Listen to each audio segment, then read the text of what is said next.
So Israel, for example, does not abide at all by international law. The entire occupation is illegal. It's a violation in particular of the Fourth Geneva Convention. By the rules of the Fourth Geneva Convention, you're not allowed to build settlements, you're not allowed to build roads, you're not allowed to expropriate land, you're not allowed to deport people, you're not allowed to restrict their freedom of movement, you're not allowed to harm their economy, you're not allowed to make them unemployed and impoverished. But everything that Israel does in the occupied territories, U.S. taxpayers are paying for. The U.S. gives the financing, it gives the military support.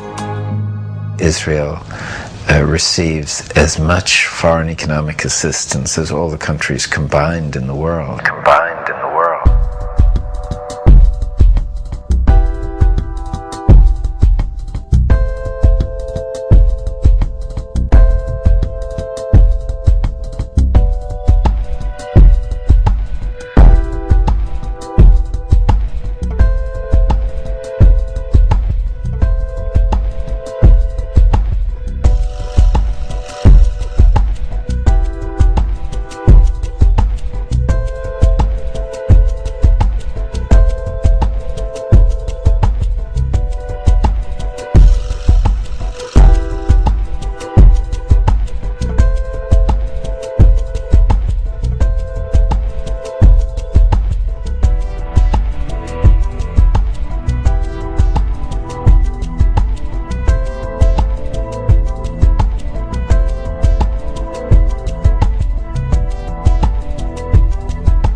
In March 2003, the U.S. government approved $10 billion in aid for Israel.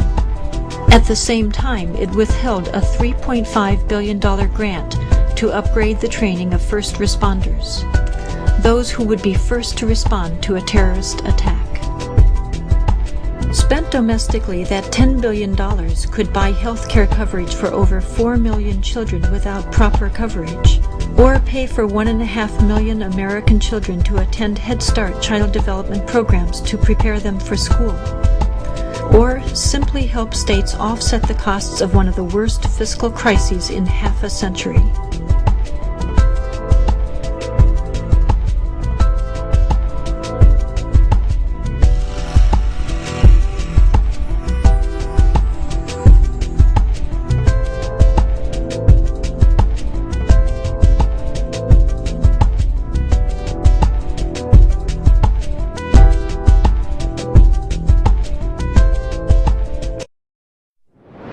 Where were you on September 11th? I was home. And the only reason I wasn't where I was every morning, subsequent to the 26th day of July, my mornings were spent usually at a breakfast meeting at Windows, an 8 o'clock breakfast meeting, Windows, the top of it, and then going down to visit with my tenants, my new tenants, at the Trade Center, getting to know them, understanding their problems and so forth, ascertaining how we could service their needs better, which is one of the first things you do when you acquire a property. You begin to meet your tenants and start talking with them. And so my mornings were spent at the Trade Center, and then by noon I was back uptown, and so that particular morning, because I have light-colored hair and fair skin, and I'm an annuity to the dermatologist, my wife, God bless her, had made an appointment for me at the doctor. And I remember dressing to go to the doctor, and finally saying to my wife, I said, "Sweetheart, I've got so much to do downtown, I got to cancel this, I've got to go downtown." And she said, "You're not going to cancel this appointment. You're going to the dermatologist." And having been married now to the same woman for 46 years. You get this sense of determination on occasion, their voices, and I said, okay, yes, dear, I'll go. And then, just minutes later, received a telephone call to turn on a television set and witnessed this horrendous circumstance. The first plane hitting, and then the second plane hitting. Of course, with the second hit, it became obvious that this was terrorism.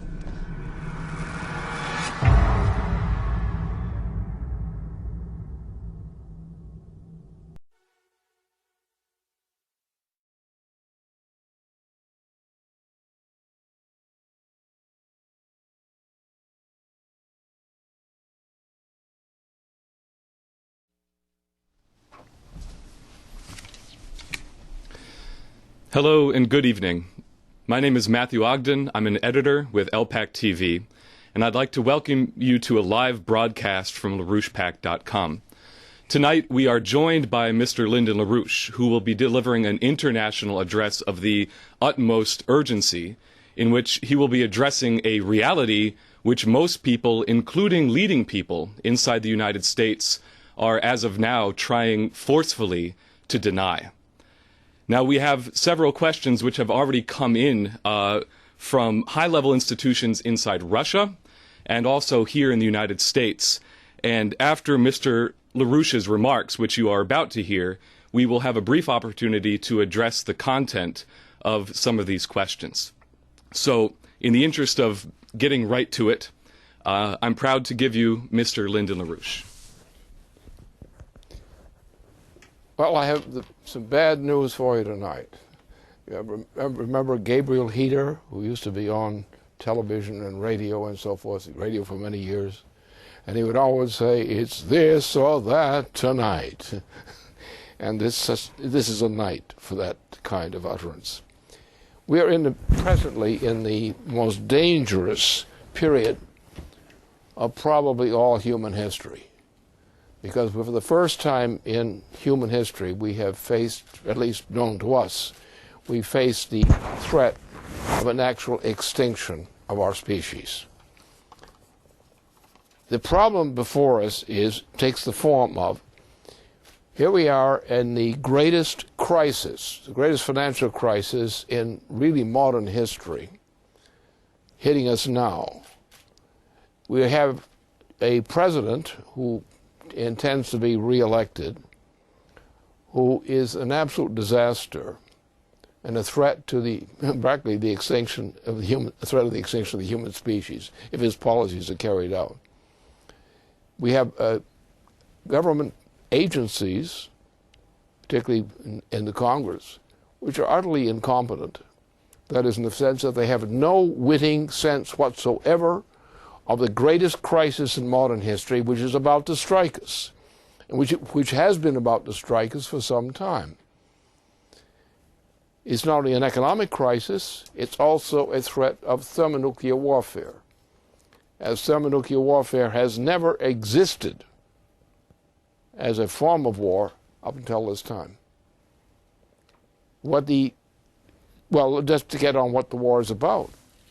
The immediate threat, which has been there since before the death of Muammar Gaddafi, was the intention at that time in killing Gaddafi was to set forth the basis for a pathway leading toward thermonuclear war.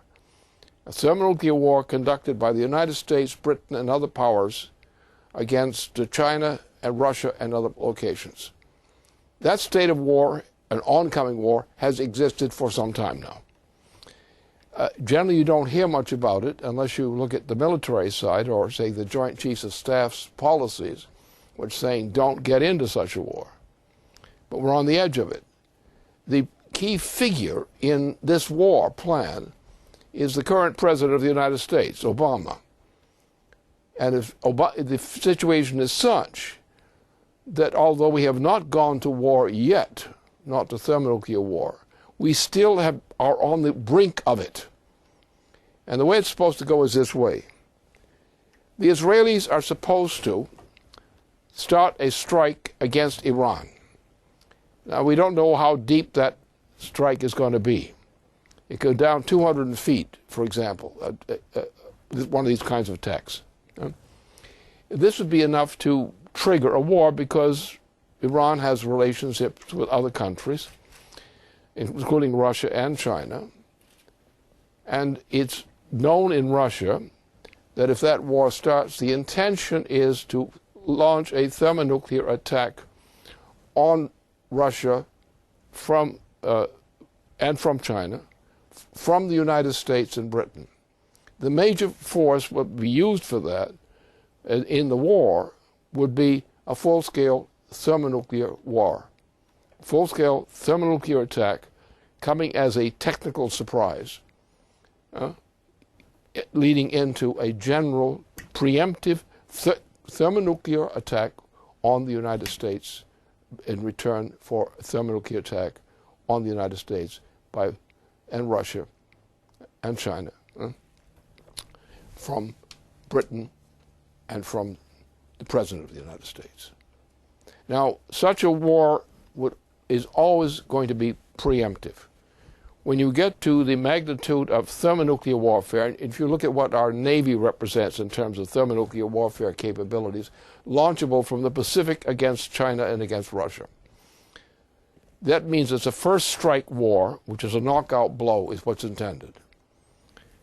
And therefore, Russia has a similar view of what the realities are. And however, one thing is true. If Obama were not the President of the United States, or were kicked out of office in the near term, then we would probably avoid thermonuclear war, because without the United States' thermonuclear capabilities, such a war could not be successfully struck. So we're looking, therefore, and we have to estimate that that's the danger. The danger of a provocation that counts as forth. First of all, the Israelis throw a deep thrust against Iran. That triggers a war. You also use, as also triggers, you use the attacks on Syria and on Iran generally. These are the things. It started by the Israelis, who were supposed to not announce the date quickly when they're going to do it. The Israelis go ahead and strike with a deep thrust into Iranian territory. A provocation occurs against Syria. This leads then to further confrontation because it comes now, they're on the verge of a war with Russia and China on one side, the United States and Britain on the other side. And British are really behind the whole thing to begin with. So that's the danger, the immediate danger. And no one in running for president, no one looking at the reality of the economic situation, which is about to collapse anyway, no one is paying any attention to these problems publicly under these present conditions. So what the public believe, what the press says in the United States or in Britain, but especially the United States, what the attitude toward Obama, the attitude toward these clowns on the Republican side, nobody's paying attention to reality. We have two threats, the economic collapse, a chain reaction collapse in the transatlantic system, which will take over the whole world. The other thing, a thermonuclear war, which will leave maybe nobody alive on this planet, at least no human being alive on this planet, if it starts. This goes into an area of total incredibility. So that's where we stand. So it's in that context that the things that we have to consider tonight are on the table. But there are many other things to consider because our intention is not to sit back and forecast a thermonuclear war and hope that we enjoy it or something. But the point is to eliminate it and to also to eliminate the factors which lead presently or in the future to such a result. And the danger is that no one who's running for president or similar kinds of office in the United States is saying a damn thing about this, which is the worst of all possible situations. Now,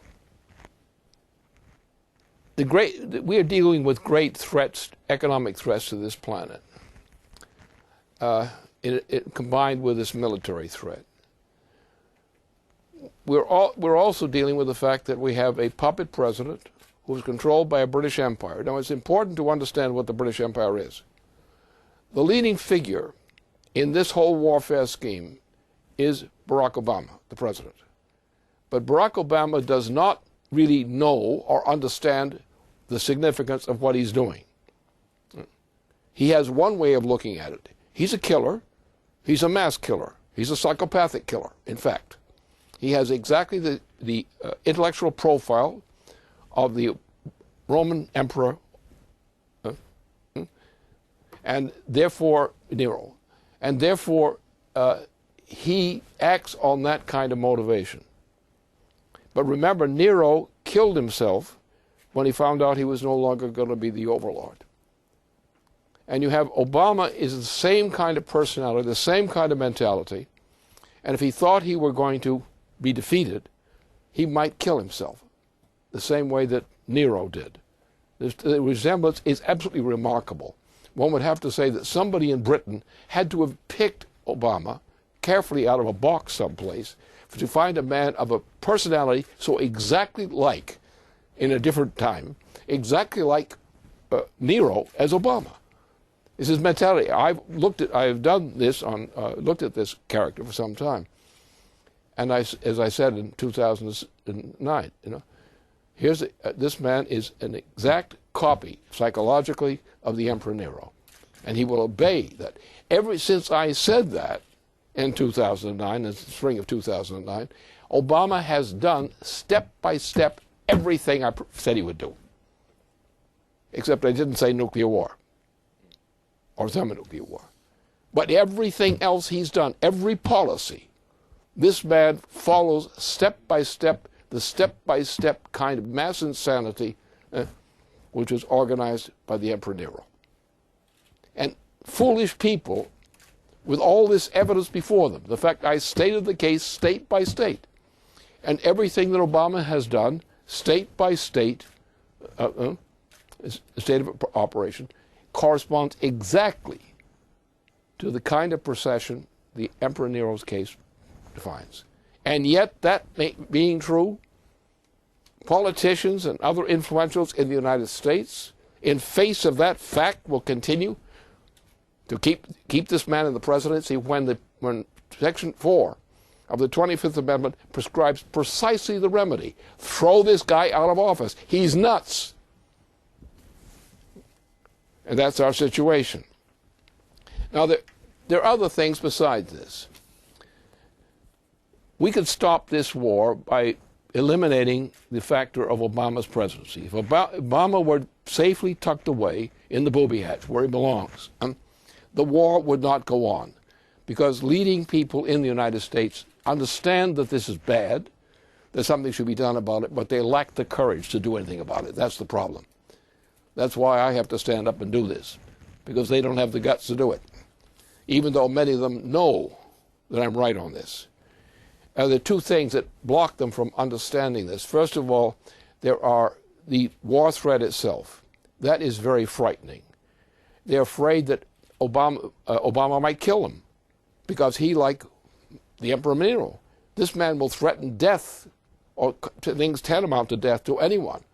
He has intimidated some very strong figures in the United States, very powerful figures, with his threats of virtual death threats or implicit death threats. So we have people who are frightened who would otherwise behave differently than they are now. Right? So this man has to be removed from office. If you don't remove him from office, if you allow this thing to go to the vote in November, you're going to find, assuredly, before November, you're going to see an event in the United States. You will see the attempt to launch a thermonuclear war by London and by Obama. You will see mass killings orchestrated by Obama against U.S. citizens, as is already being done in various parts of the world. People are being killed in violation of the Constitution. American citizens are being killed in violation of the U.S. Constitution by this president, who is acting along exactly the road of Adolf Hitler in this respect, and nobody's doing a thing about it. That's our situation. So we have a puppet president, and that's what he is, a puppet president in the style of the Emperor Nero as a personality, and nobody's doing anything about it. And you look over on the Republican side, and you find a similar kind of trash, but of different vintage, on that side. So as of now, the United States does not have any perspective, honest representation coming forth for it. The election campaigns now in the United States are a farce, because they're worse than a farce. But there are other things we have to consider. It's my intention, obviously, that we shall not go through these things. It's my intention that we shall not have a thermonuclear war or anything similar. It's my intention we shall not have the great crisis of economic crisis we are getting into now, because by spring, if the present crop program goes into effect, you're going to see starvation in the United States, in the United States population, a killer process. So the two things are that we have to deal with the war threat. We have to get Obama out of office. Otherwise, you're not serious about anything. And Section 4 of the 25th Amendment provides the precise recipe for removing him from office. And it should be done now. And anyone who proposes otherwise is actually being, whether they intended or not, they're being a criminal. Anyone who proposes the perpetuation of this man in office, since that leads potentially to mass killings in the United States as well as other horrible things, is not really fit to be a citizen. So, but let's look at the other side of this issue. We are also in the most dangerous economic crisis in modern history, especially in respect to the transatlantic region of the world. Europe, the whole Western Europe, is collapsing, is beyond breakdown. Greece is being murdered, deliberately murdered, for payment on money it does not owe. An arbitrary assignment of debt was given to the Greek nation, a debt which it did not incur, but which is demanded of them as a contribution to the general pot. Money they don't owe, except under this special system that was introduced by the British into Europe. Western and Central Europe essentially have lost their sovereignty. There is no sovereignty today in Western and Central Europe. There's not a single nation that's sovereign. They don't have a government. They have the relics of a government, but the actual decisions are made by a committee run from London. That is now in the process of breaking up. The intention, of course, was originally to go straight from the killing of Gaddafi, which is supposed to lead into an attack on Syria and in Iran. It was supposed to lead then to a Israeli attack, nuclear attack on Iran, which was to set off the whole trigger for going to the launching of thermonuclear attacks, thermonuclear warfare. And that's what the situation is. And if you don't deal with and understand that situation, you really don't know what's going on. But what are the remedies? Well, the first thing we have to do is recognize that the entire Western transatlantic system, in particular, is now hopelessly bankrupt on the books. The U.S. government is bankrupt. The debts of the U.S. government are could never be paid. And they're just piling on more debt. And it could never be paid. Not a penny could ever be paid. All one has to do at this point is point to the fact that this money will never be paid. And the whole bubble collapses, and the United States and Europe disintegrate promptly. Because if suddenly someone says there's no money left, that all the money in the Federal Reserve System is fake, that will never be paid, and that we're close at that moment right now. The United States shuts down. Europe shuts down. And this great bubble is the problem. Well, there are some things we could do about it. and I think I'll concentrate at this point on, until we get to the questions, on what this alternative is. First of all, we have to declare a form of bankruptcy. That is, we have to, in a sense, go through Glass-Steagall, Franklin Roosevelt's Glass-Steagall law. That's the first thing we must do. Otherwise, nothing is going to make sense, nothing is going to work. Okay? If that's done, then we will have most of the debt, the Wall Street debt, will be hanging out there with no one accountable to pay its debts. It means you will be wiping out the whole section of the banking system which does not conform to a commercial banking system of the type associated with the Glass-Steagall law of Franklin Roosevelt. Now, the problem today is far worse than the mess that Hoover had created back in the 1920s. So therefore, where the original Glass-Steagall law proved itself to be sufficient means to cause a general recovery of the U.S. economy, no such effect could be had today. We must have the Glass-Steagall law because we must save that part of the American banking system, the commercial banking system, which is valid. We just take that out, put all the accounts in banks which correspond to a Glass-Steagall standard of banking, and they must be protected by the federal government. There may be reorganizations and so forth, but in general, the commercial banking system, as a commercial banking system, must be protected by the federal government. All right. However, if we go back, do the Glass-Steagall today, that will not work. The reason it will not work is because we're so bankrupt that it couldn't work. Therefore, in other words, the federal government could not, by itself, under a commercial banking system today, could not act to save the U.S. economy because the debts are too big. The shortages are too great. Therefore, we must go back to the original Constitution of the United States before what happened under a certain president, Andrew Jackson. Now, Andrew Jackson was not a patriot of the United States. He was actually a sub-agent of a British agent. And what he did under his immediate boss, who was to become the President of the United States, what he did essentially was to, what we should do rather, is essentially go back to the original constitutional system and reverse the banking history since that period. That means that we will have then, under a federal credit system, we will have sufficient credit available with projects like NWAPA and other major projects of that type, which will give us sufficient growth in productive employment to save the United States.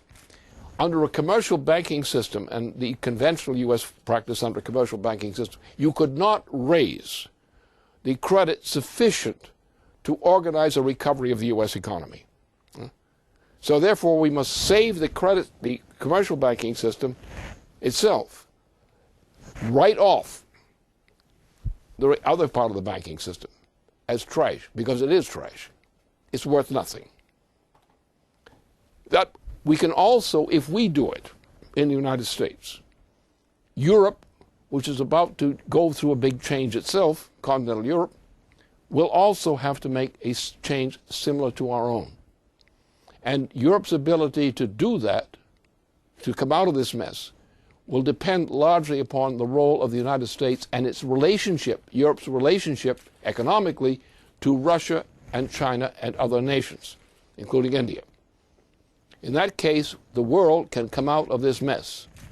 Without these specific measures, there is no chance for avoiding a general breakdown crisis, a chain reaction type of breakdown crisis of the entire planet. So these two measures are necessary. We have to also go back to Franklin Roosevelt's intention for the post-war period. That is also necessary. Roosevelt planned to use the Federal Reserve System under his direction to bolster an arrangement for recovery in Russia, China, and other countries, as well as in Europe, and to bolster a recovery of this part of the world. What he was going to do is essentially create a fixed exchange rate credit system, international credit system. That would have worked, but Roosevelt was dying. And when he died, Truman, who was nothing but a British agent, took over, a Wall Street agent in particular, took over, and went along with Churchill's program, as long as Churchill was in there, and suppressed the Roosevelt program.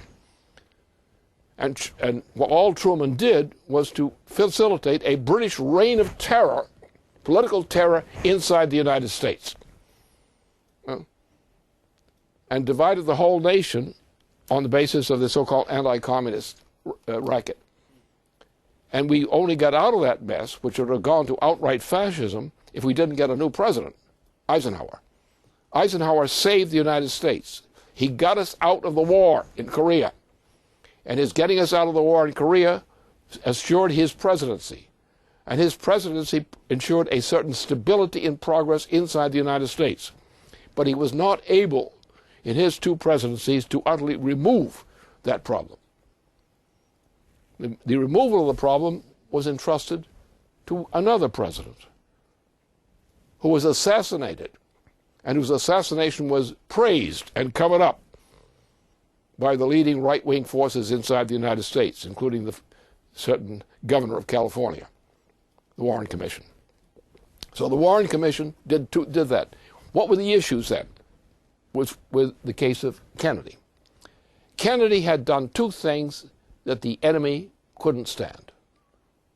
One, he was going for an economic recovery program, a serious one, rebuilding the U.S. economy. The space program was part of it. The intent to launch NAWAPA was entirely his proposal. It was going to be implemented. But the key issue was the question of the Indochina War. Because the purpose was to destroy the United States by a well-known method, which was used by the British already in the 7 Years' War, which is the way the British Empire was established. The 7-Year War, which got all the nations but two of Europe into a war with each other, a protracted war for 7 years, wrecked the economies of Europe, and out of it the British came out with the territories of India, the territories in Canada, all these kinds of things, and came out as an empire, an actual empire. The wars against China were an empire war. The drug wars were an empire war. And it was all done by the British Empire, which represented the same policies as we would attribute to Wall Street. So the Wall Street faction and the British faction are one and the same thing. Wall Street banking and British banking are part of the same thing. You have this Lord Rothschild arrangement now, which is the form in which it's expressed, which has taken us into the current depression we're in now. So these issues is what we face. We can eliminate these issues by going back, as I said, going back to the original intention of Roosevelt, what had been the intention and direction of Kennedy, and those methods applied to those kinds of projects which Roosevelt intended, which Kennedy intended, would be sufficient to launch a general recovery of the U.S. economy and other economies in the world as well. So this is the main thing we're looking for, these kinds of remedies. And they're very clear.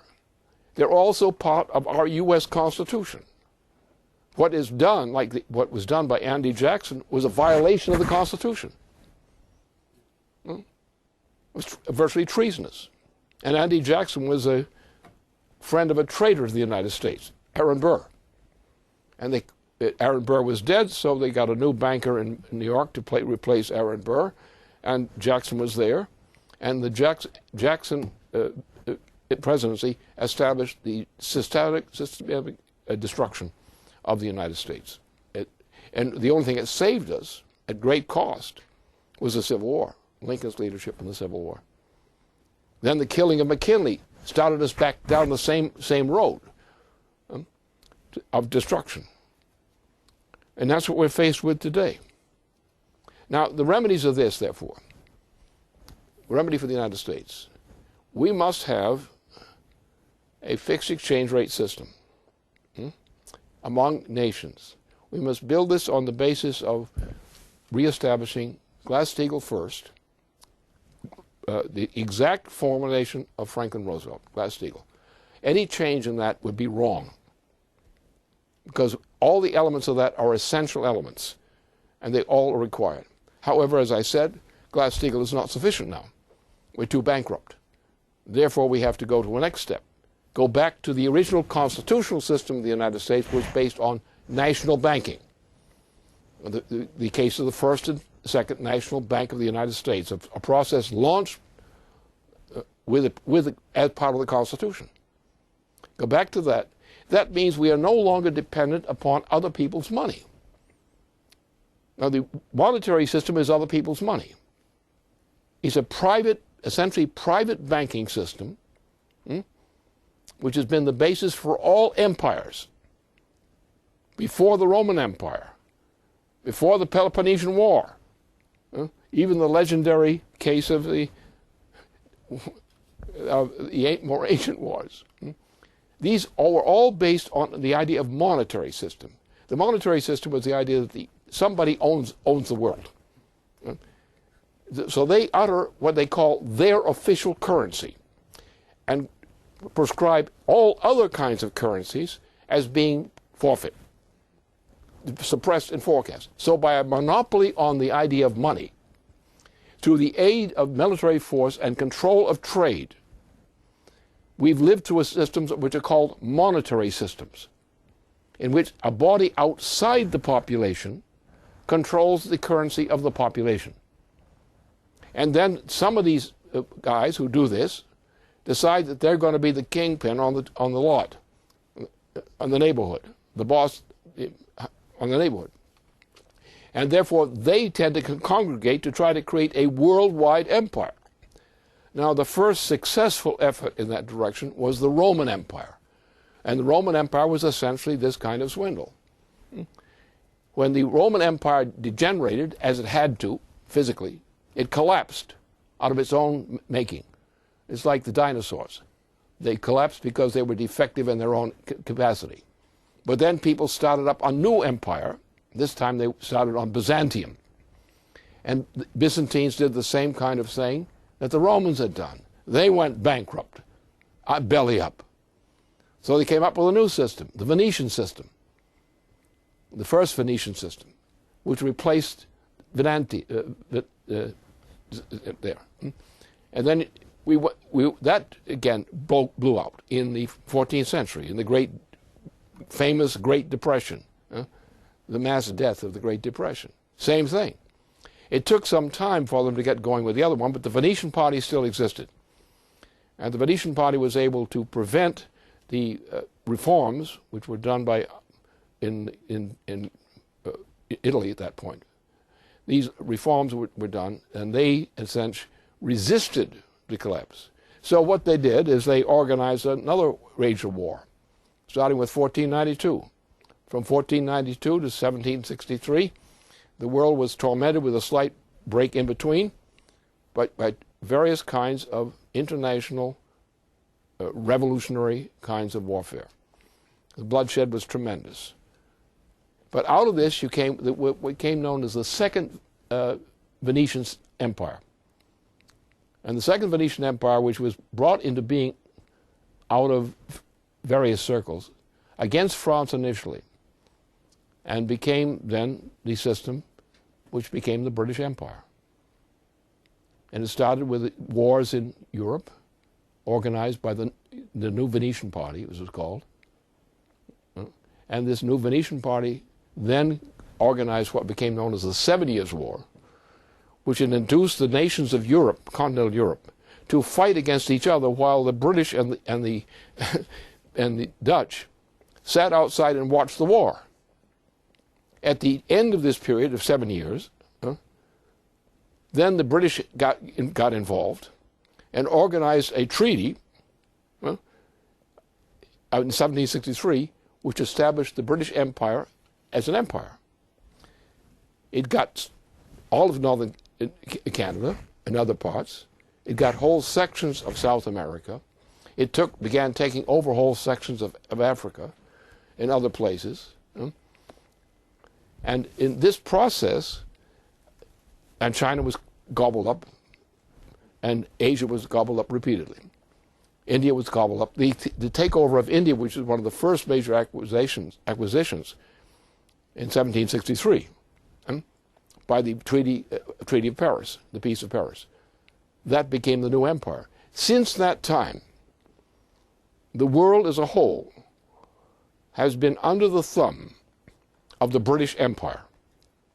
The British Empire is not a simple thing like kings and various ranks down the line. It's essentially a monetary system of controlling the money system of the world.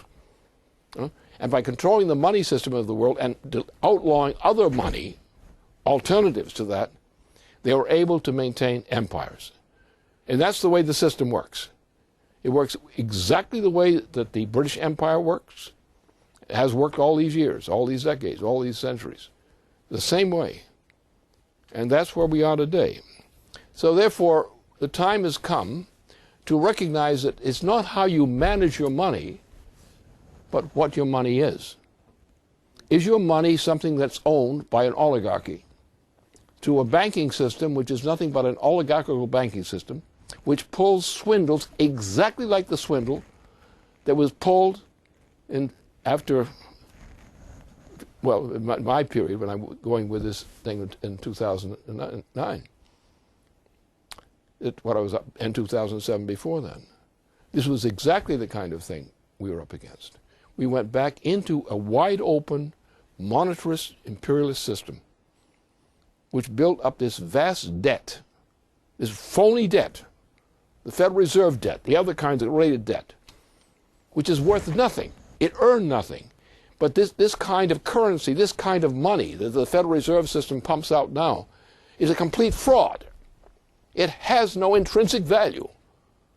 What it does is the crushing of our system of money, which our constitutional system of money, which is a credit system, didn't exist. And so then when overreaching power, beginning with the fall of the Soviet Union, which cleared the way for the British to go wild. And so that's how this thing has been run. Now we've come back to the process. China is more powerful than it was at that time.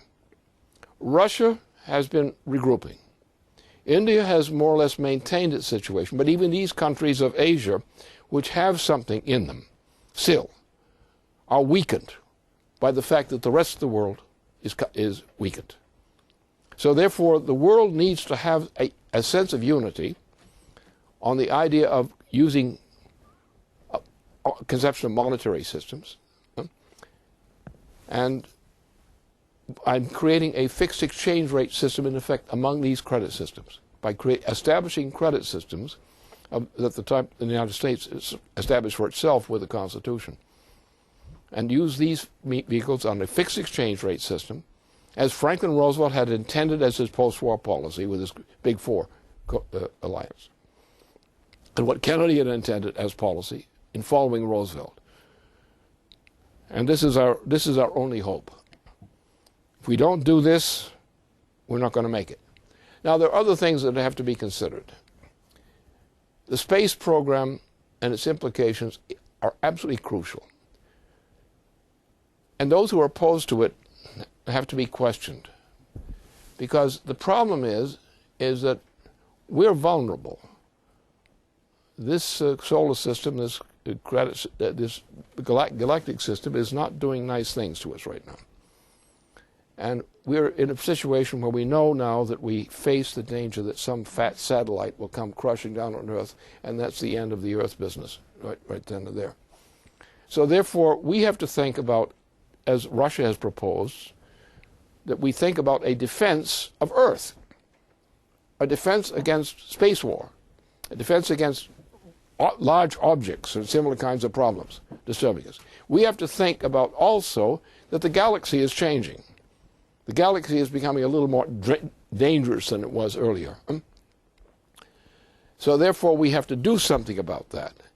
not only to defend ourselves, but to take into account that we have to deal with a galactic situation for Earth, and solar system, which is different than we've been used to since mankind has existed on this planet. That means we're going to have to get some higher ranges of power.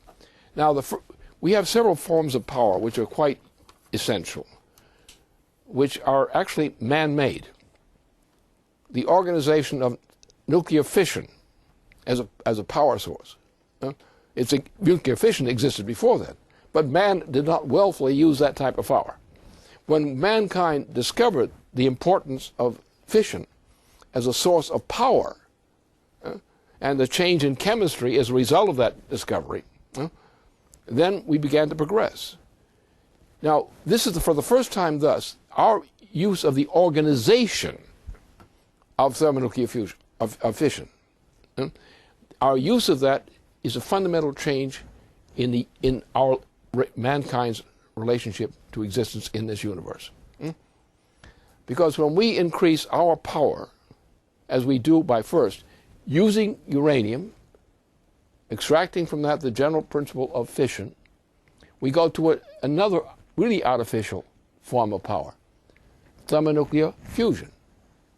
We are now going to a still higher order of power, matter-antimatter reactions. For example, thermonuclear fusion means you can take the trip, once we get the system built, you can take the trip from Earth to Mars in a week. 1 week, Earth to Mars. And you can get a round trip on that one as well. So it means mankind is making the solar system and the universe smaller for us, that it's not our legs that are getting longer, it's our, something else is getting shorter. The world is getting shorter, the universe is getting shorter. Then we go to matter-antimatter reactions, which are orders of magnitude more powerful. But again, these are available to us only as synthesized by mankind. So therefore, if we wish to defend our human species, we must first develop these technologies, which are the synthetic technology where man is beginning to take charge of the solar system. And with matter-antimatter reactions, we can actually get close to being the manager of the solar system. So that's where we can go. And if we take, from an economic standpoint, the policies which are implicit in what Franklin Roosevelt intended, and before him, the founding of our Constitution, we can survive, we can progress, we can find the means of progress to deal with the threats against us. We don't have any predetermined simple recipes. But we do know that if mankind is able to increase mankind's power to exist in the universe, especially within this range of the solar system, and fend off some problems coming in from the galaxy, that if we can do that, we have a principle of survival. If we continue to sit here and do nothing to advance, if we try to go back, as the greenies are going, the greenies, of course, are the new dinosaurs. You sign a ticket, I'm a greenie, okay. You put down new dinosaur, because there are species not qualified to exist. And they want to reduce the human population. They think the world's overpopulated. Well, they are the first on the list to be underpopulated. So that's where we stand. That's the vision of our future which we must have. We must understand this war. We must defeat the plan for thermonuclear warfare, which is on the table. Those who deny it are stupid or liars. It's there. It probably is going to happen. It will happen one day. Suddenly it will happen. It will not happen as a trend. Suddenly it will happen. The trend, the accumulation of the potential for the unleashing of this horror is there, is building up. And you won't get a chance to argue about it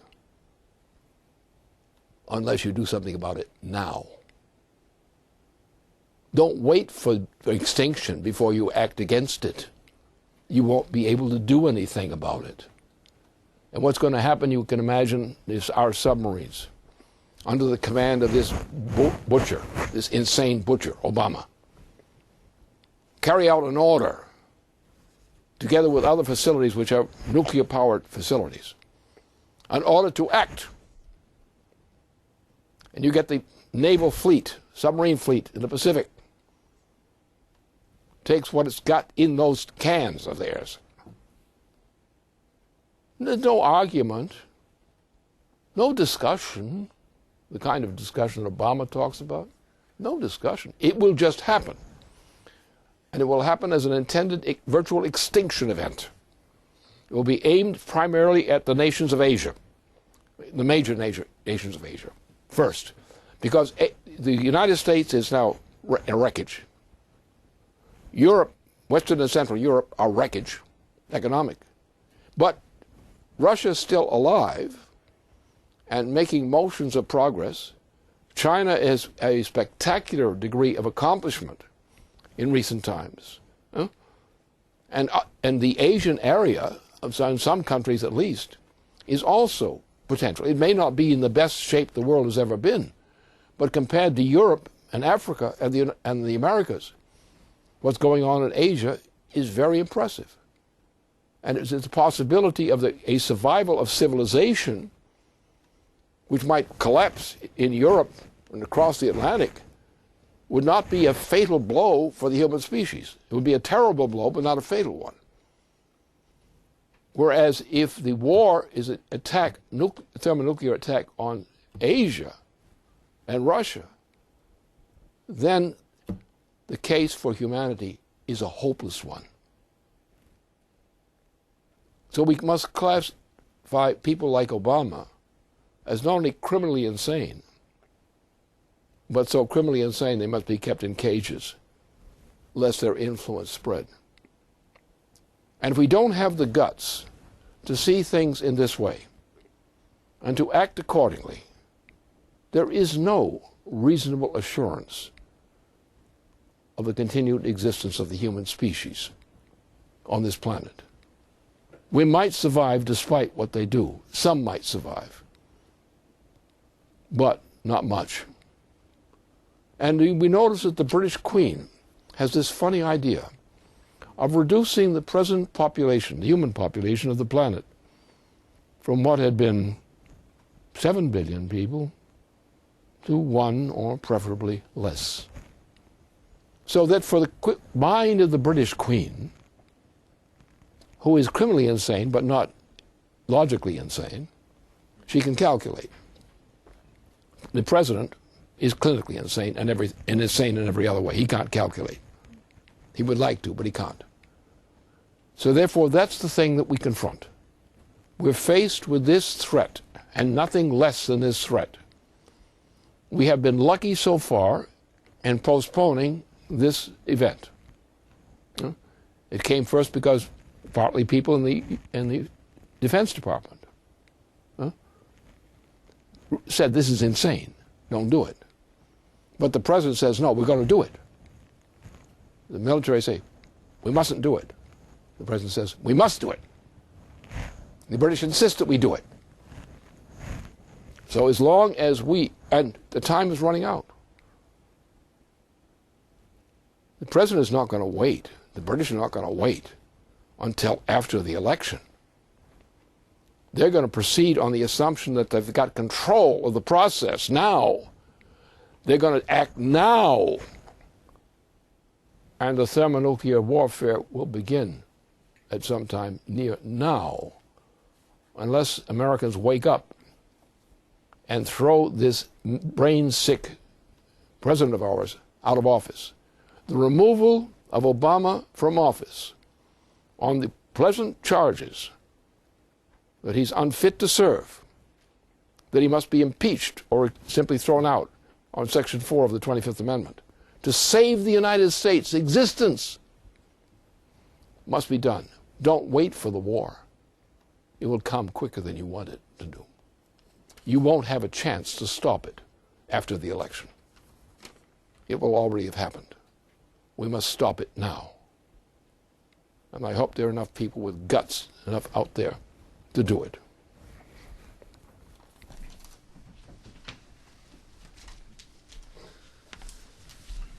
Okay, we have a few questions that have come in again from high-level institutions inside Russia and in the United States. I'd like to start with one from here in the United States. This is a question from a group within the United States intelligence establishment who has been following Mr. LaRouche's work for several decades. This is their question. They say, Mr. LaRouche, you have advocated replacing the current monetary system with a credit system. Given the crisis within Europe, especially within the Eurozone, how would you propose to go about making the change to a credit system under these current conditions? Can the existing political institutions, including the current governments within the 17 European Monetary Union member nations, carry out this transformation? They're facing an imminent breakup of the euro system in Greece and in other countries as well. What are they to do, and what is your appraisal of their capacity to make such changes? We've got some loose cannons in the situation which complicate what the solution might be. But it's perfectly feasible. What it takes essentially is guts and insight. And the problem is if weak-minded and cowardly people are not likely to do any of this. And therefore you must put weak-minded and cowardly people in some kind of a cage until this thing is settled. Because they won't do it. They won't do it. For example, let's take the case. Glass-Steagall will wipe out most of the merchant banking system of the United States. And that's what the merchant banking system of the United States says. You will wipe us out. And the president says, well, we can't wipe you out. Wall Street says, we can't wipe you out. You wipe us out. So therefore, you have very little courage. And this is simply putting through Glass-Steagall is a shock which would bring down Obama immediately by its effects. Because you would have broken the power which could maintain this system. All right, now, the objection really comes, first of all, they don't understand what, the questioner does not fully understand the implications of the change to a credit system. That's the real problem. So therefore, therefore we have to look at some other things. First we have to go to Glass-Steagall. That must be forced through, because otherwise we're going to a break point in which there'll be a general chain reaction collapse, a total collapse of the monetary systems, the banking systems of Europe and of the United States, for example.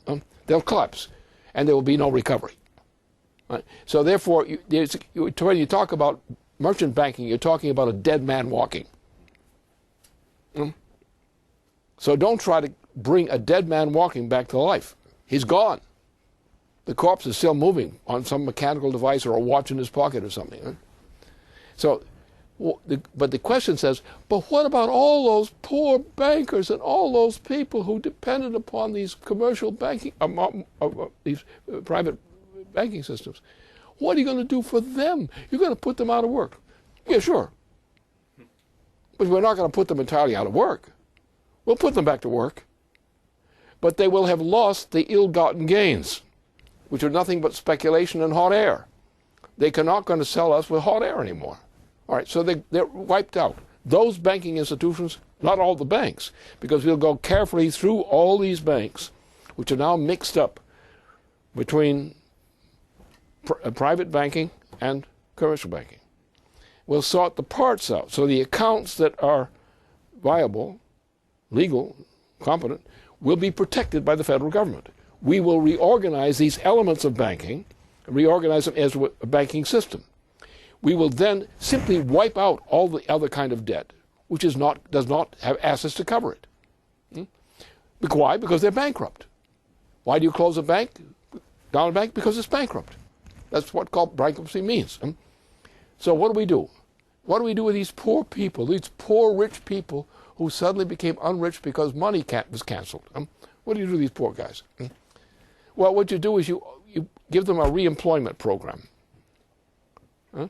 See, we have too many bankers. We have too many financial income people. Too many of them. We can't afford them. So therefore, they're going to have to be humbled a little bit. We'll get jobs. They won't be starved to death. We'll take care of them. We'll give them opportunities for new kinds of employment. It may not be what they've been doing before, but it will be, as citizens of the United States, they will be protected and given protection of the type they deserve. They will live on a poor, reduced income. So what? Many of us have existed on reduced income. Say a turn in the barrel. So that's the way you have to look at it. Now, the real problem is they don't understand a credit system. That's why the question comes up. The first thing is the instinct is the shocking effect of wiping out all this commercial banking. But it wiped itself out.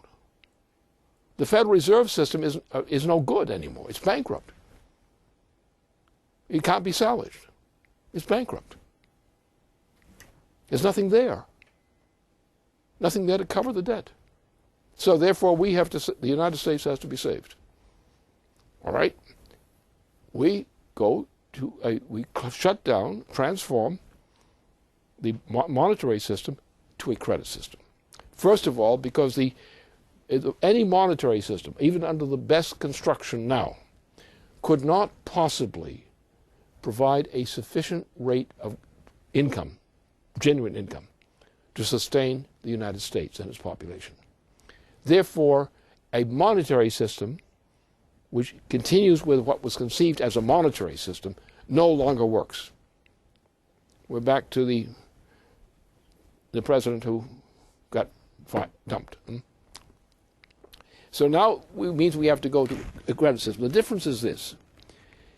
A monetary system depends upon a ratio, a percentile income rate, basis for protection. The federal government does not require, in a credit system, does not require, and never did require, it required that the investments be competent investments, but it did not require that there be a guarantee, a money guarantee behind those investments. In other words, if you've got a country, a nation, and you have people with skills and so forth, or potentials, and they don't have any money, could you organize an economy? Yes. It was done in the Massachusetts Bay Colony before the new Venetian Party made a mess of that place. So therefore, you don't need money as security against money. What you need is the security of the possible performance of your employed population. That's what you need. So therefore, our concern, for example, we have large projects. We have over years, there are certain goods you cannot get in the United States as U.S. made. We're loaded with goods that are not made in the United States. You wear clothing that's not made in the United States. You drive cars that are not made in the United States. All these things. So where's your credit system? Not there. There's no credit system there. You're acting like what you've got is a bunch of parasites who are gambling on money, which is worthless, actually worthless. Just ready to go. It's like the game of Monopoly, the card game, the board game of Monopoly. You cast the dice, and you get a lot of money or don't. But at the end of the game, you're bankrupt.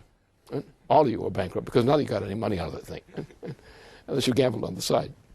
So therefore, the issue here is we don't need a monetarist system of money. We need a well-regulated credit system, which is what the U.S. Constitution provided. For example, take the case of the United States had won the war in the peace of 1783. By that time, they'd won the war, but the United States was bankrupt. Right? So we had to honor these debts. Right? So we did it, and Alexander Hamilton came up with a solution. The solution was national banking.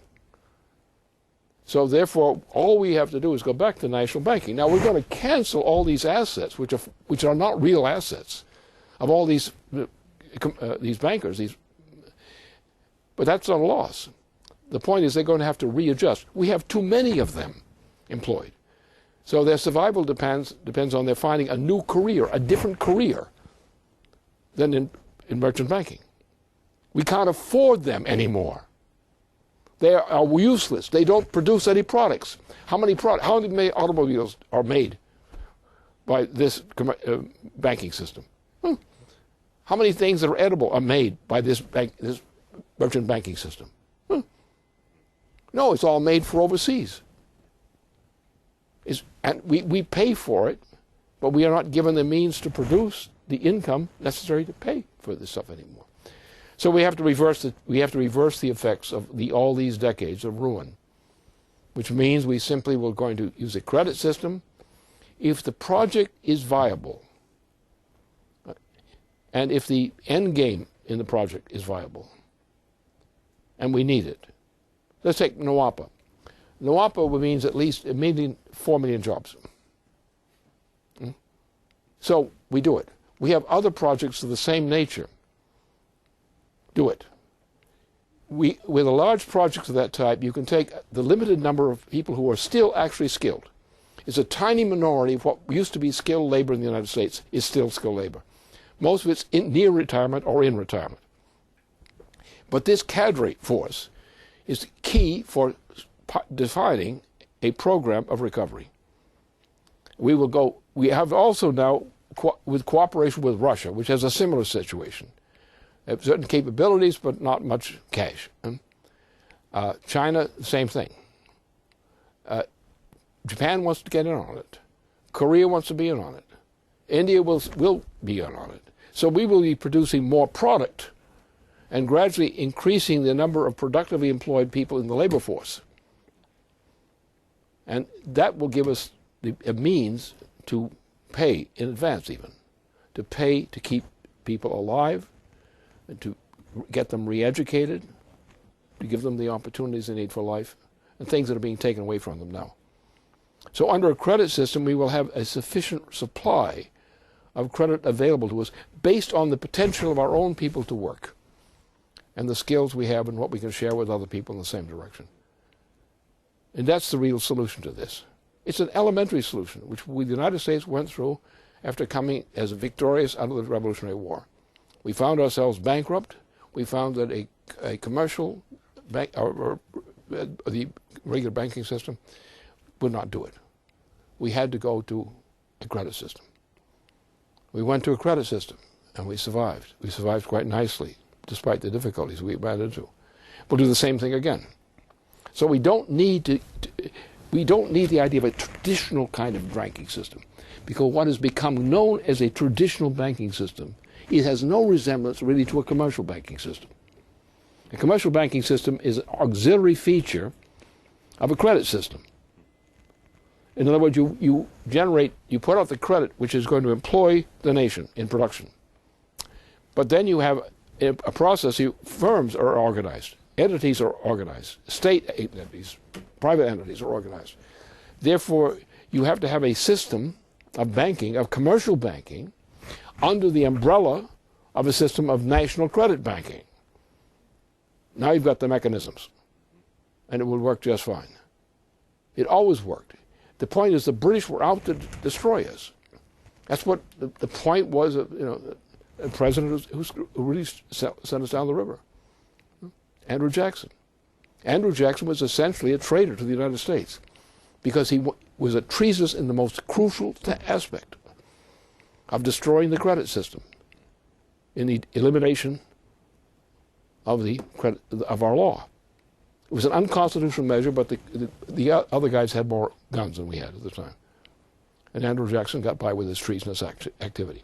Notably, Andrew Jackson is always featured at the dinners as the Democratic Party's emblem. They got to change the Democratic Party emblem and get an honest emblem instead.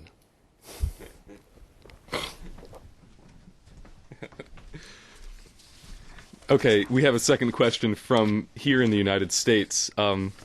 This is from an economist in Texas. And his question regards some of the recent material that has been featured on the website, in the weekly reports and otherwise. He says, Mr. LaRouche, though I am not what you would identify as a follower of the theories of Joseph Schumpeter, and am certainly not a supporter of the Austrian school, I can't help but notice the main idea presented in the last 2 sessions with you and the team of survival of the more adaptable or creative species is very similar to Schumpeter's idea of creative destruction. He argues that an economic system or model cannot adapt to technological change, what you are calling an upshift, is doomed to fail, while those industries or companies that can adapt will become more productive and survive. He argues further that most of the economic entities which exist even successfully before such a change occurs will be destroyed when the change comes because they cannot change due largely to stubbornness. Is there a difference between what he argued and what you are saying now? And if there is a difference, I would be happy to know what it is. First of all, you're back to the problem of a monetary system, that the system is based on money, not on production. And now the Austrian school, if you look at it closely, but don't peek too much, we get disgusted, but the Austrian school is a product of the Habsburg school. For most of recent history, the center of power, despite the British Empire, the center of power around the world on money is based on the Habsburg system. The entirety of this southern part of Europe and its spread is both based on that. So therefore what they're talking about, what are the parameters of which the game is played? And what are the rules of the game? And what has been the performance of the United States and France compared to Austria, for example? You have people in Austria who are, sort of respectable, ordinary people. But you look at the parameters of the system. The parameters of the system are not effective. Germany was suffered the same way. Germany had a vigorous recovery after Hitler. It came from very low levels, but it was a vigorous recovery. Then it got chopped down during about the same time that Kennedy was being chopped down.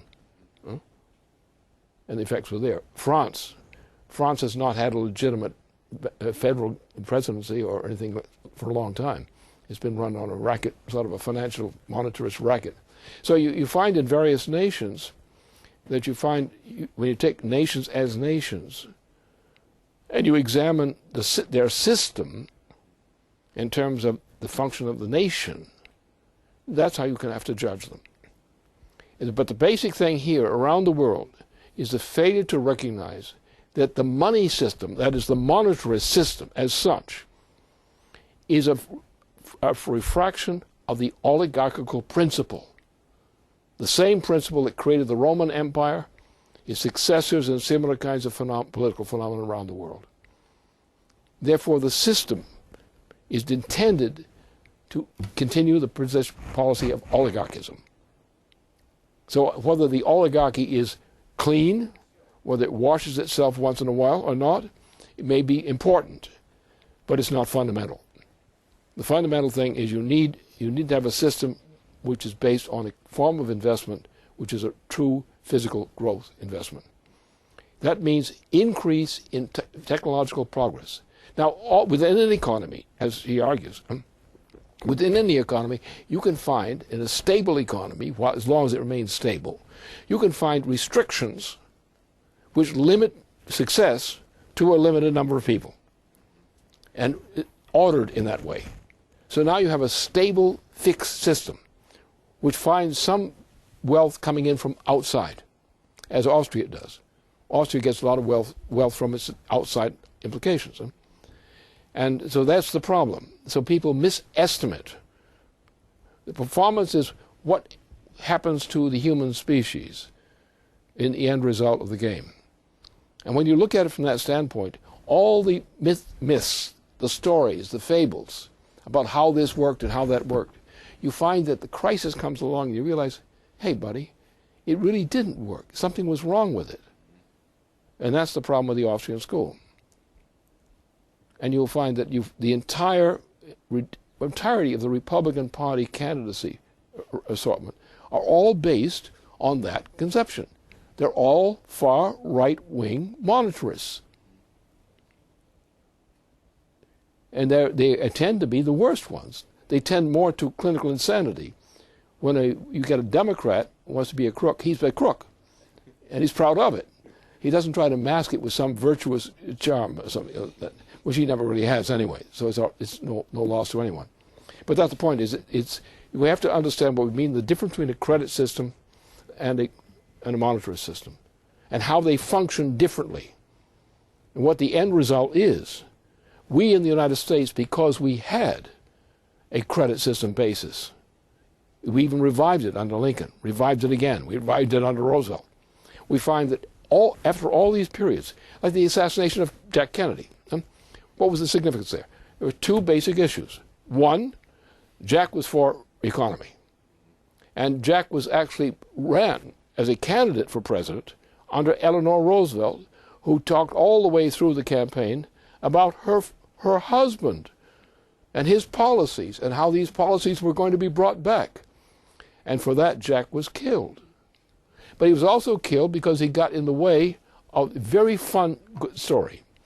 Why was Jack actually killed? They hated his economics. They wanted to be rid of him because he was like Franklin Roosevelt. They didn't want that back.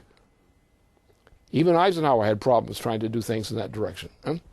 And he had a lot of authority going in after what he did in Korea. What Eisenhower, for example, did, he ended what could have become a prolonged permanent war in Korea, a U.S. war in Korea. He got us out of there. That's what got him elected, because Truman was hated, and was hated and hateable. And Eisenhower was a war hero, and he acted with his authority as a hero in war. He used that thing to walk into North Korea, and say, no, we're going to bring this thing to an end.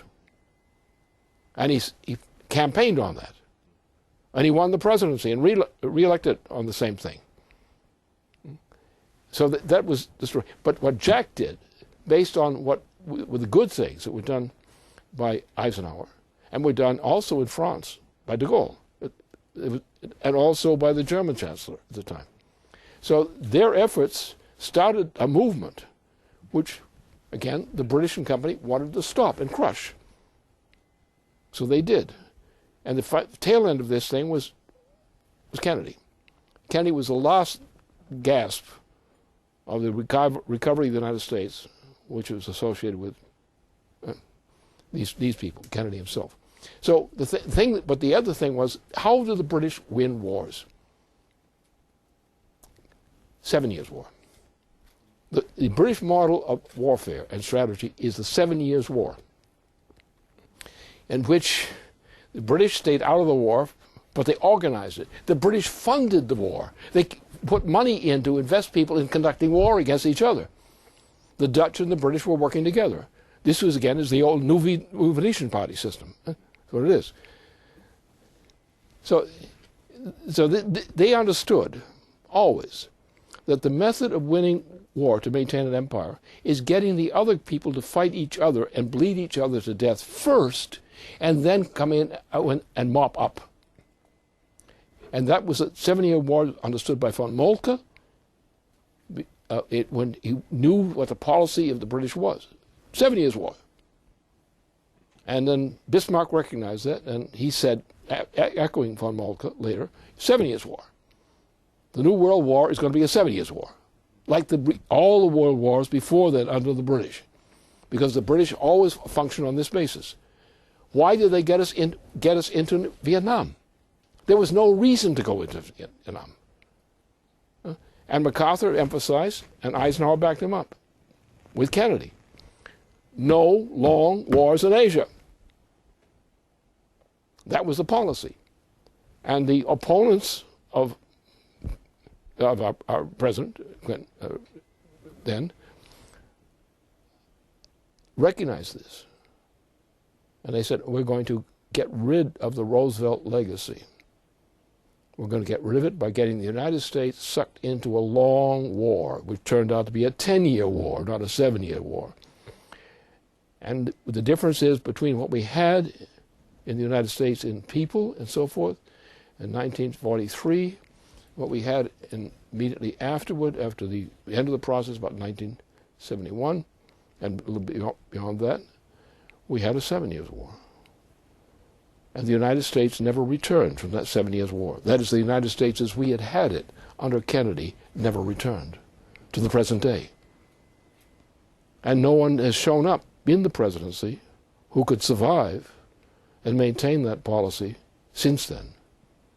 The time has come where only the sheer understanding of the sheer horror of what awaits us may arouse some people in this United States to abandon their customary cowardice and come out and take a strong position for what the United States was made to represent.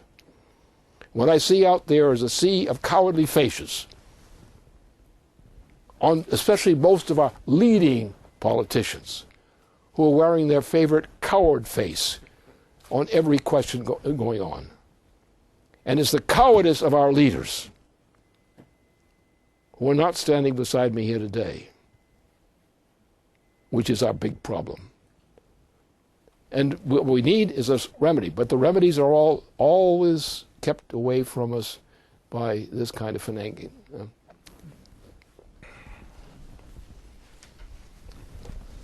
Okay, I'm going to switch over to Russia now. This is a very important question from somebody at the MGIMO, which is the Russian Foreign Ministry University.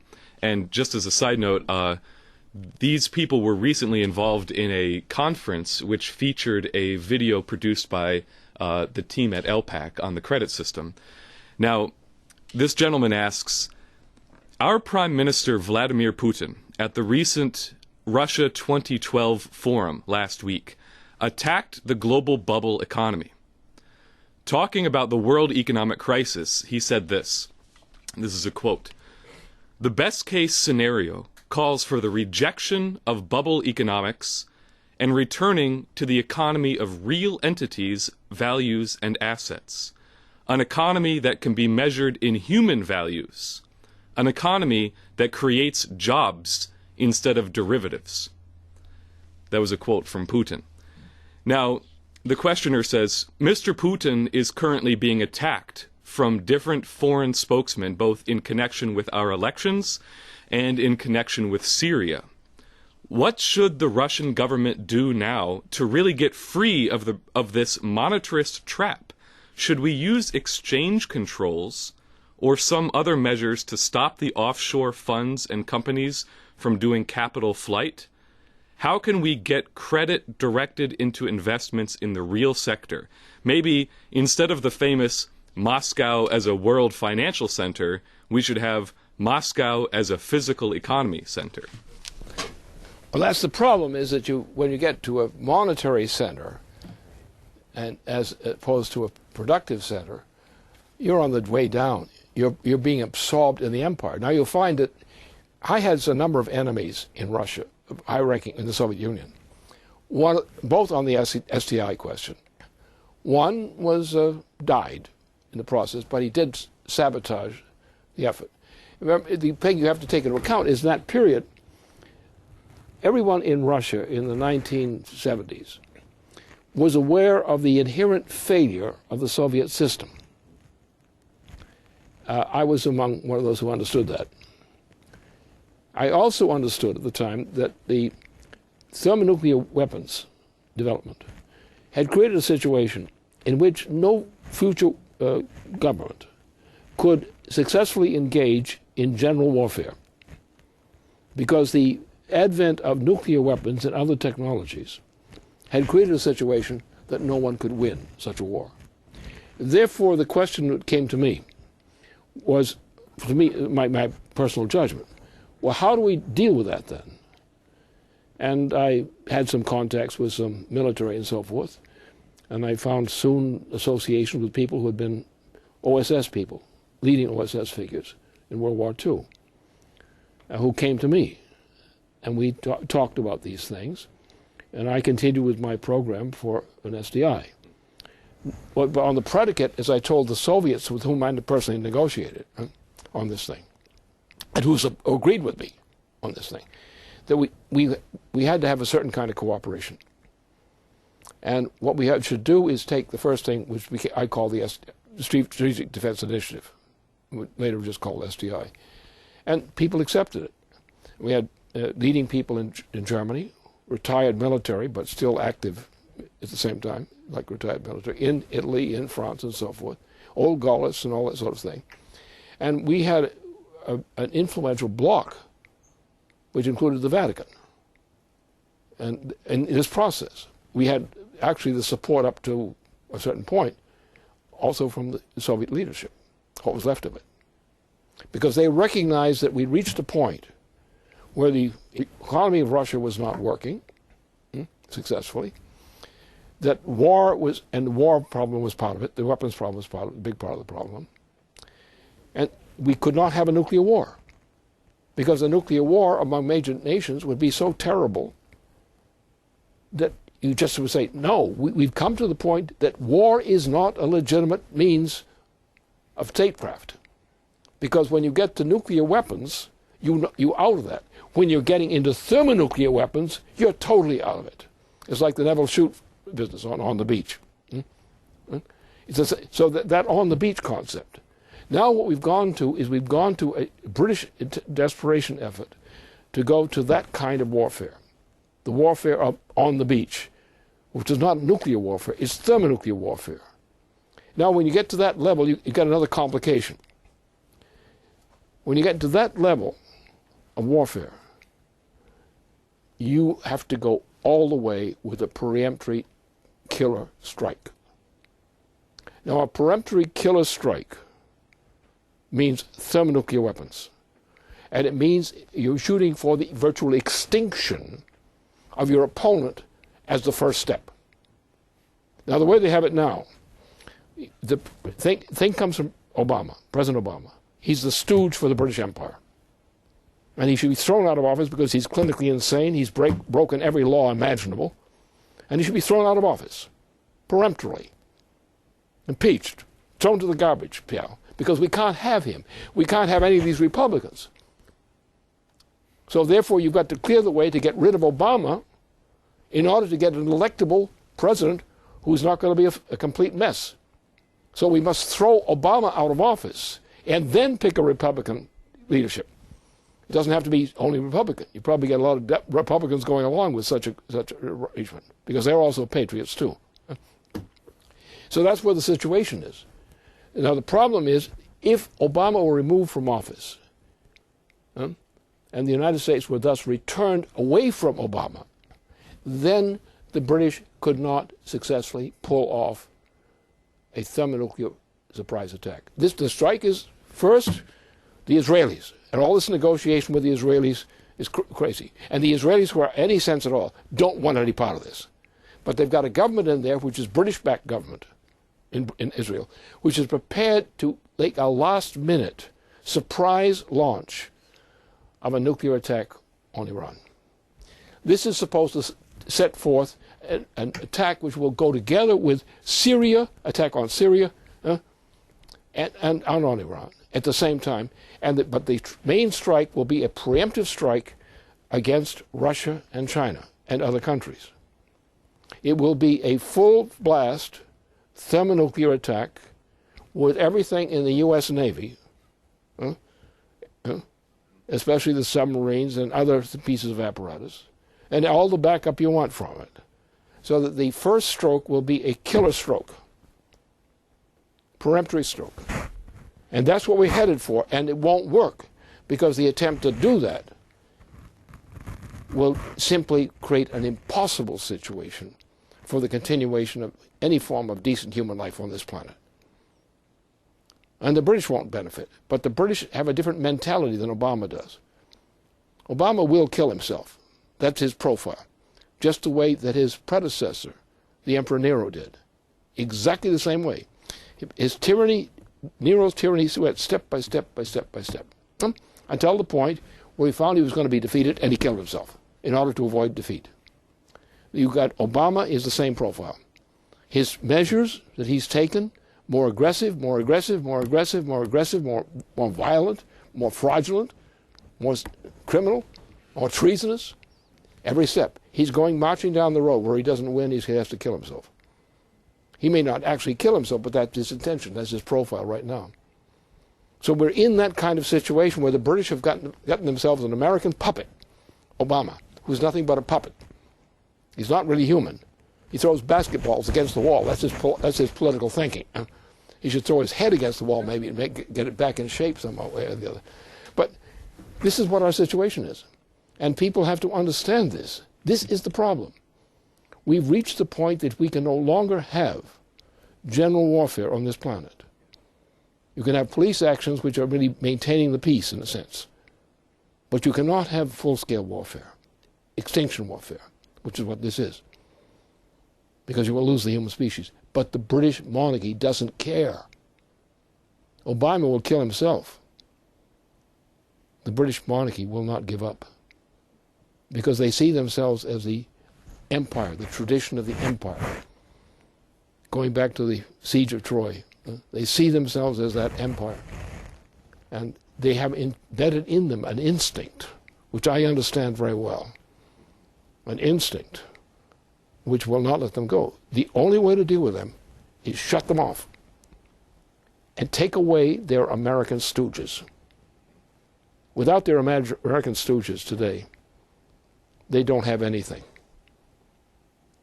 You have to get Obama out of office. If you're not out to get Obama out of office on reasonable grounds and peremptorily, you're not a patriot. Well, despite the fact that today is the disgusting 60th anniversary of the coronation of Queen Elizabeth II, and she might refer to herself as Queen Helen of Troy or something, she's in no way, she's not the face that launched 1,000 ships, that's for sure. I have another question, which you addressed. I just want to give you another chance, from a Moscow political writer whose specialty is the United States and China. He says, recently, Henry Kissinger visited Moscow for talks with our Prime Minister Vladimir Putin. My information is that the visit was initiated from the Russian side, showing that our government wants to keep talking not only with the present U.S. administration. My question is, do you see any possible silver lining if Mitt Romney becomes president? Absolutely not. I can assure you of that. I've had occasion to look at his background, his machinery, his apparatus. I wouldn't like to give them a passport to enter the United States, let alone the presidency. So we don't have any, there are many Republicans out there, probably as many as Democrats, who are not insane. Some of them are very good people. But when it comes to getting a party organized, the kind of fascist thing that goes through many Republican circles is such, I don't think we want that a party dominated by them in charge. It's not that the Republicans are bad in themselves, but the whole organization is dominated by a force which is not good. What we have left is the Clinton's past position, in the sense that anything that would work would probably work around Bill Clinton, because he's the most friendly of the people of that type from that standpoint. But he's not doing that right now. He's backed down. So I'm the only one of that Democratic type around who understands the presidency and who would be, but I'm too old. I know the game, I know how to do it, but I'm too old to do it. I can only do what I'm doing now. And sometimes the strain gets a little bit tough on me. I mean, I'm almost 90, you know. I'm in good shape for 90, and will be in good shape for 90 for a long time to come, probably. Unless somebody aborts that suddenly by... But no, the point is, we can develop a team around a Democratic presidency, which could be developed. But we can't do it without getting rid of Obama. This nation will not survive unless we get rid of Obama. And the British, with Obama as their tool in place, the British can trigger the thermonuclear war which they want to have happen. And they've got it under control. And our politicians are so cowardly, our Democrats are so damn cowardly, They don't understand warriors. We're no longer a generation of warriors, and we've been killed by Vietnam and other things from a nation of warriors who could be warriors when needed. They don't have the guts anymore. They don't have the guts to qualify as senator or something like that anymore, because they whimper. They don't realize that when you put yourself on the line, as a soldier does in war, or as a politician must do, a leading politician must do in the United States, he must put himself on line. That job is not his. The job is his mission.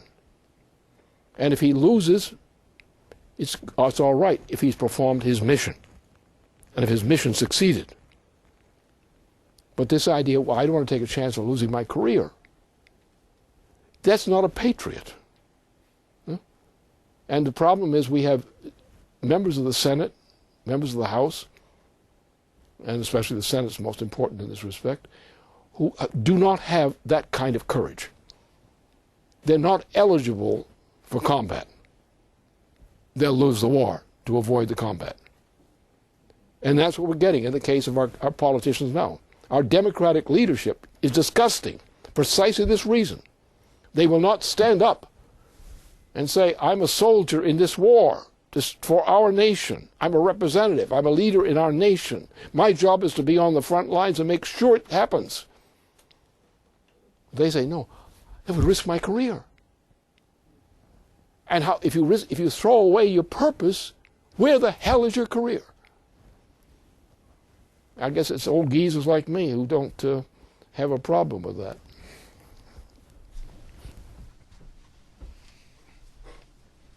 Okay, we have one last question, and you've addressed this substantially during the broadcast today, but I wanted to ask it because it's very relevant in light of the events that have happened over the weekend at the United Nations, for example, with the veto by Russia and China on the resolution against Syria.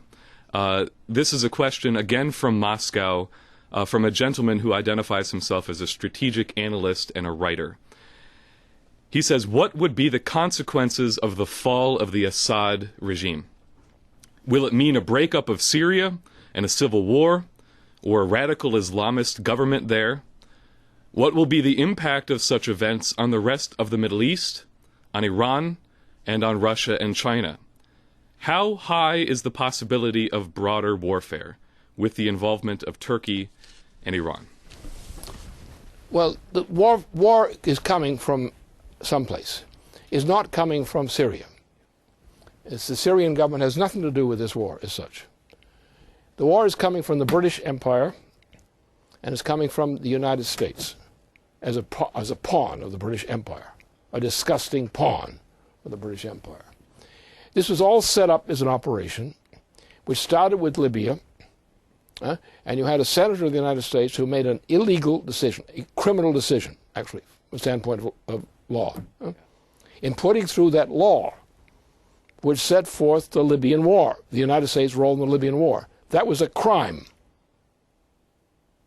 a treasonous crime of ambition or cowardice, something of that sort. We got into the thing. Obama got himself impeachable again and again and again. The guy belongs in prison for life. Maybe that's best put him. What he did, it was virtual treason. What they did to Muammar Gaddafi was murder. Here's the guy, he's captured. He's bleeding. He's been shot. He's captured. And they order him killed. And the orders were formed in France and Britain. The orders were, we do not want this guy alive, because if he's kept alive as a captive, there's going to be a big discussion, debate throughout the world about what his crimes are. Then you won't be rid of him. You won't have the stroke of terror that you want to strike in order to strike it into the Middle East. So by eliminating Obama in that way in the Middle East, you strike terror in the whole region, because you want to use that region for the attack which is going to set off World War III. Now, many people, I think, in the military understood something about this, the senior people. At least some of them did. But they don't talk about those things publicly. I do. My job. And they had the right answer on this thing. They said, stall it off, delay it, delay it, delay it. This cannot happen. They all know that's the end of civilization if that war ever starts. And they wonder how much they're going to go to the bat to stop that. But a real soldier will probably go all the way to perform the mission. So that's what the situation is. We are in a position where Russia and China are preparing for thermonuclear warfare. That's what I know is there. That's what they know is there.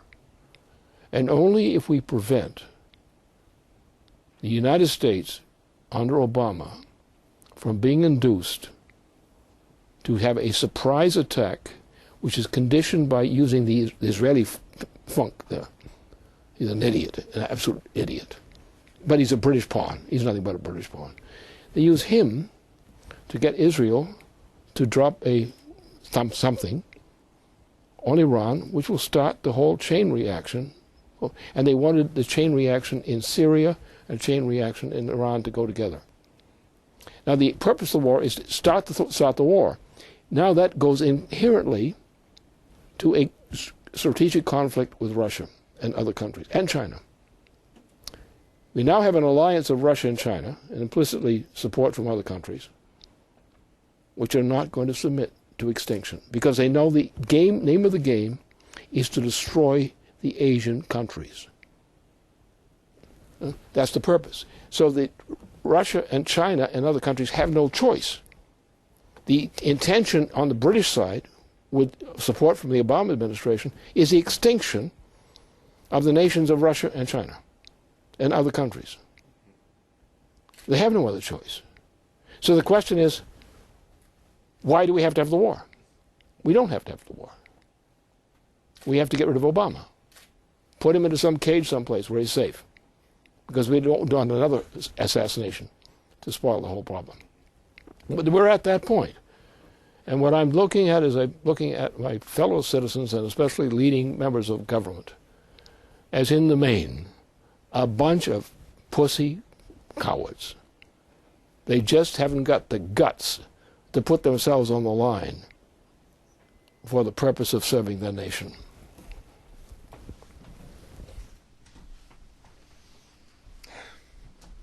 Okay, thank you very much, Lynn. I think you've said what needs to be said on this occasion. So I'd like to thank our audience for watching today, and the proceedings of this webcast will be archived in full on the LaRouche PAC website. So if you miss any part, or if you wish to go back and view it again, it'll be available within a very short amount of time on the LaRouche PAC website. So thank you very much for watching. Thank you again, Lynn, and stay tuned to LPAC TV.